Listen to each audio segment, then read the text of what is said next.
Hello everyone! Welcome back to my channel. Before we explore around, let me first say thank you so very much sa mga nandyan. Maraming salamat po sa panonood at sa pagsuporta sa aking channel. Thank you very much po. MLSO po sa inyong lahat. Magandang umaga, tanghali, hapon, gabi, kung saan sulok man kayo ng mundo. Mag-iingat po kayong lahat. I'm here in the bird's sanctuary.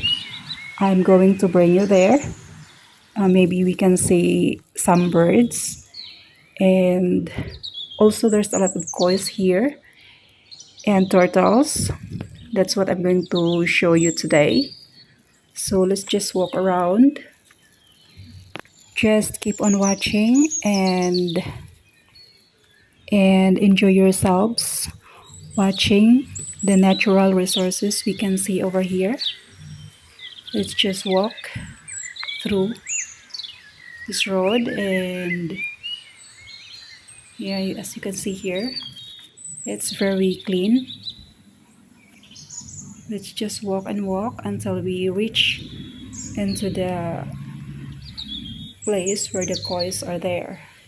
Let's follow the man. May pogi oh. Sundan natin. Pag lumingon ka,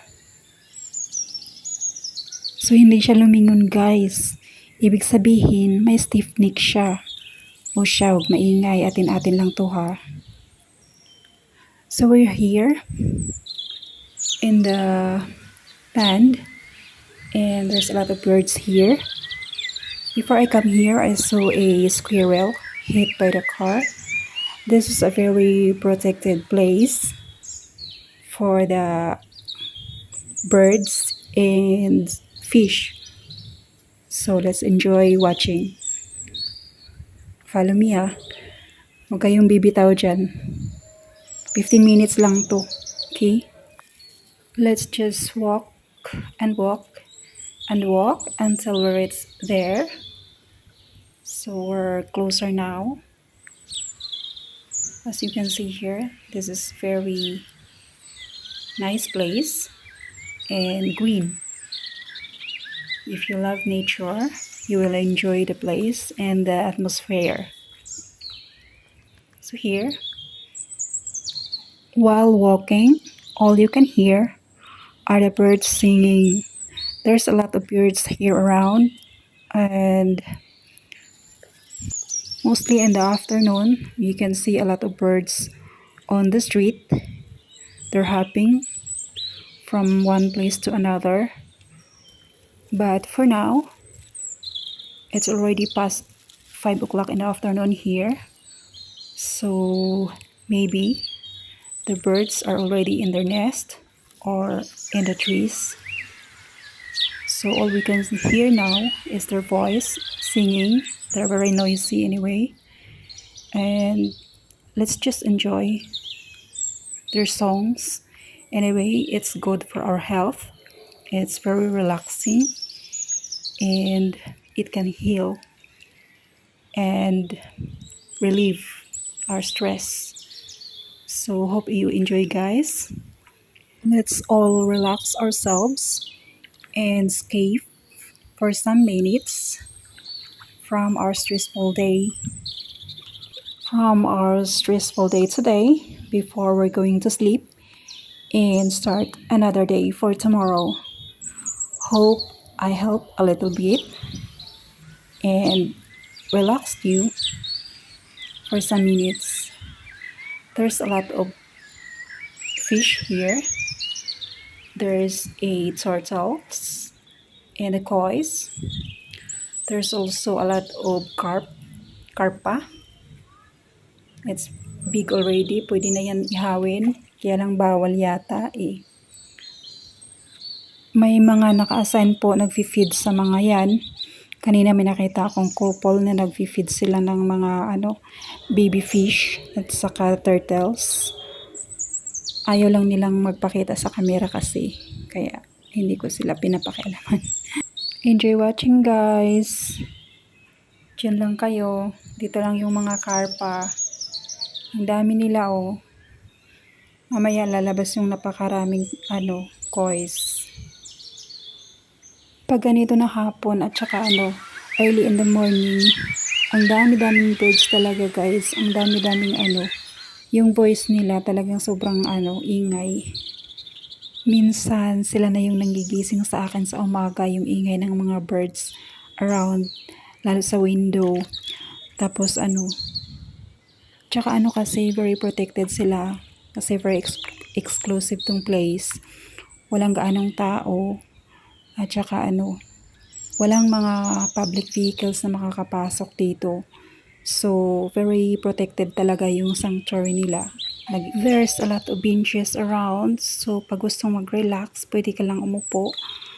Tapos, yan, magpapalipas ka ng oras. Halimbawa, bababa ka lang pag board ka sa taas. Bababa ka lang dyan. Tapos, makikinig ka ng mga huni ng ibon. Ganun, guys. Ang ganda kasi napakatahimik. Yan lang maririnig mo.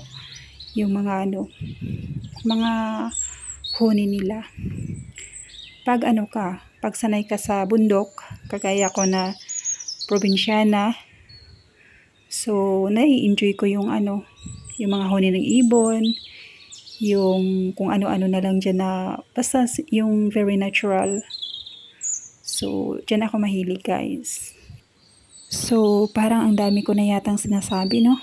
Parang ang haba na nun. Hinihingal na ako kakadaldal. So, mananahimik na ako guys. Watch na lang kayo dyan ha.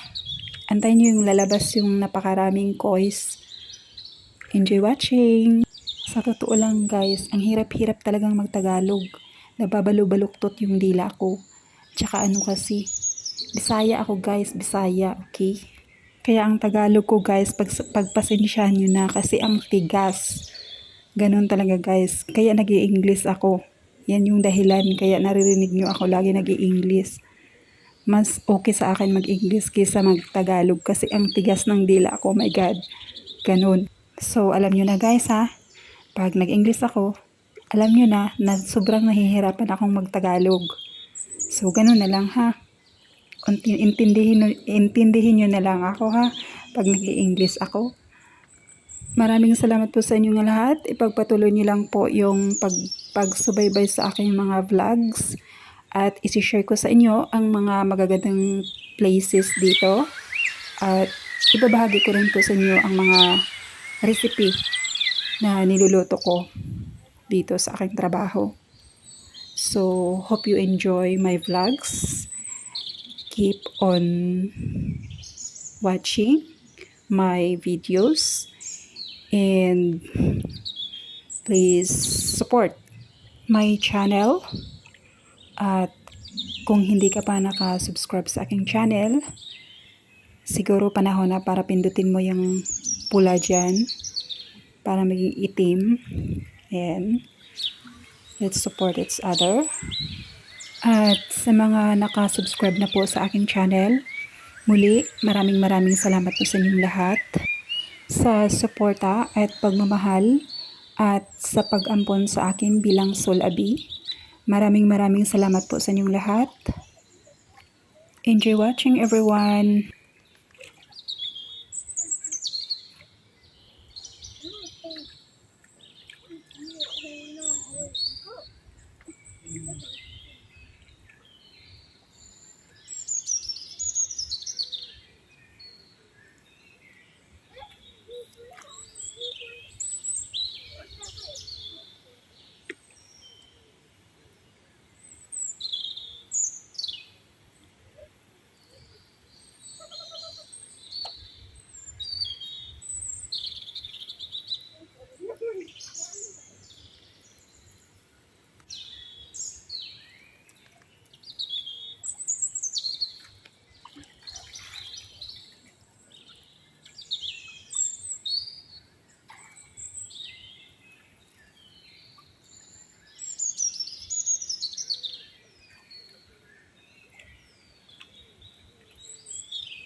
So, nandito na tayo sa dulo guys.